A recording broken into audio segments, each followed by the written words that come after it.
אתמול דיברנו על גזרה מדויקת של ברמודות, והיום נדבר על הבת של מכנסי ברמודות. הרבה נשים לא מתקרבות לברמודות כי חושבות שזה לא מראה ייצוגי ויוקרתי. ומסתבר שהכל תלוי בבת שלהם. אז נכון שחנויות מפוצצות בברמודות מכותנה שמתקמטת אחרי כמה דקות.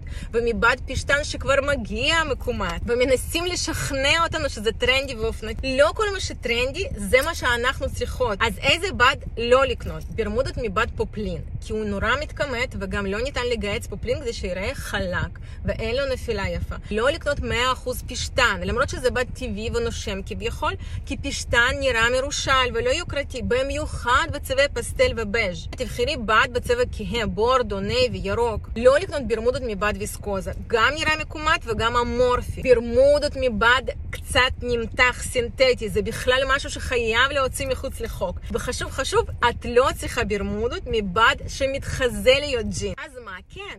בדים מעורבים, אחוז גבוה יחסית של בד סינתטי איכותי כמו לאוסל, ואחוז מסוים של בד טבעי כמו ויסקוזה. בד צריך להיות קצת כבד, חלק, ואפילו עם הברקה קטנה, כדי שתהיה לו נפילה יפה על הגוף, ששום דבר לא ישתקף דרכו, כמו תחתונים. לעקוב, לשמור, להעביר לחברה, כי מחר אנחנו הולכות לדבר על שילובים יוקרתיים עם ברמודות, ועם מה לא לשלב.